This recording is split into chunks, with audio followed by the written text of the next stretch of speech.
നമ്മുടെ ആധ്യാത്മിക വിഷയങ്ങളെക്കുറിച്ചും അതുപോലെ ദർശനങ്ങളെക്കുറിച്ചുമൊക്കെയുള്ള ചർച്ചകൾ നടക്കുന്ന സമയത്ത് രണ്ട് വാക്കുകൾ എൻ്റെ മനസ്സിൽ ചില സംശയങ്ങളായിട്ട് വരാറുണ്ട്. ഒന്ന് ധർമ്മം എന്ന വാക്ക്, രണ്ട് മതം എന്ന വാക്ക്. മൂന്നാമതൊരു വാക്ക് കൂടിയുണ്ട്, അത് ഇംഗ്ലീഷ് വാക്കാണ് റിലിജ്യൻ എന്നുള്ള വാക്ക്. ഈ മൂന്ന് വാക്കുകളുടെയും അർത്ഥം സമാനമാണ്, എന്നാൽ സമാനമല്ല താനും. എന്താണ് ഇവ തമ്മിലുള്ള അർത്ഥത്തിലുള്ള സാജാത്യ വൈജാത്യങ്ങൾ ഈ മൂന്ന് വാക്കുകളുടെയും? റിലീജിയൻ എന്ന് ഇംഗ്ലീഷിലും മതം എന്ന് സാമാന്യ ലൗകിക മലയാളത്തിലും പ്രയോഗിക്കുന്ന ശബ്ദങ്ങൾക്ക് ധർമ്മമായിട്ട് യാതൊരു ബന്ധവുമില്ല. ധർമ്മം ആ രണ്ടും അല്ല.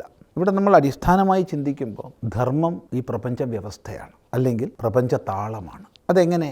ധർമ്മം എന്ന ശബ്ദം വരുന്നത് തന്നെ ധൃഞ്ഞ് ധാരണേ, ധൃ ധാരണ പോഷണയോഹോ, ഈ രണ്ട് ധാതുക്കളിൽ നിന്നാണ്. അതിന് പരമായി മനു പ്രത്യയം വരുമ്പോഴാണ് ധർമ്മശബ്ദം സിദ്ധാവുന്നത്. അപ്പം അർത്ഥം വരിക, എന്താണോ ധരിക്കുന്നത്, എന്താണോ പോഷിപ്പിക്കുന്നത്, അതാണ് ധർമ്മം. ഈ ഒരു ധാത്വർത്ഥത്തെ വെച്ചിട്ടാണ് താങ്ങി നിർത്തുന്നത് എന്നർത്ഥം വരുമോ? അതെ, ധരിക്കുന്നത്.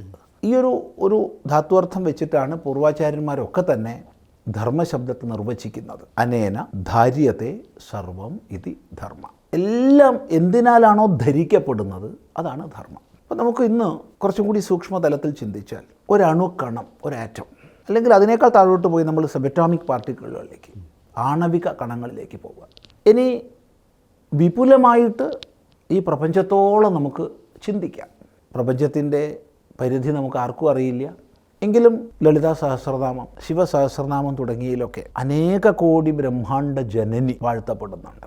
അനന്തകോടി ബ്രഹ്മാണ്ട നായകൻ സ്തുതിക്കപ്പെടുന്നുണ്ട്. അപ്പം അനേക കോടി ബ്രഹ്മാണ്ടങ്ങൾ, അനന്തകോടി ബ്രഹ്മാണ്ടങ്ങൾ. ഒരു ബ്രഹ്മാണ്ടം എന്ന് പറയുമ്പോൾ തന്നെ അതിൽ എത്ര താരാസമൂഹം ഉണ്ടെന്ന് നമുക്കറിയില്ല. ഒരു താരാസമൂഹത്തിൽ എത്ര നക്ഷത്രങ്ങളെന്നും അറിയില്ല.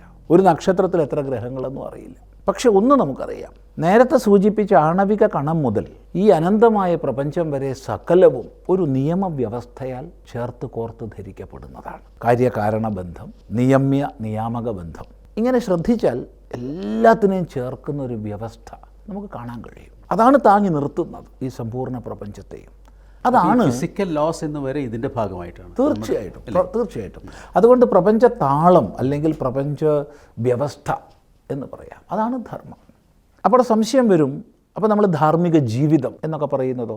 ഈ പ്രപഞ്ച വ്യവസ്ഥയെ മനസ്സിലാക്കി അതിനനുസൃതമായി നമ്മുടെ ജീവിതം നയിക്കുന്നതാണ് ധാർമ്മിക ജീവിതം. എൻ്റെ ചിന്തകളെ കൊണ്ടും എൻ്റെ വാക്കുകളെ കൊണ്ടും എൻ്റെ പ്രവൃത്തികളെ കൊണ്ടും ഈ പ്രപഞ്ച താളത്തിനൊരു ദോഷം ഉണ്ടാവരുതേ, മറ്റാർക്കും ഒരു ദോഷം ഉണ്ടാവരുതേ എന്ന ചിന്തയോടുകൂടി, കരുതലോടുകൂടി ജീവിക്കുന്നതാണ് വാസ്തവത്തിൽ ധാർമ്മിക ജീവിതം.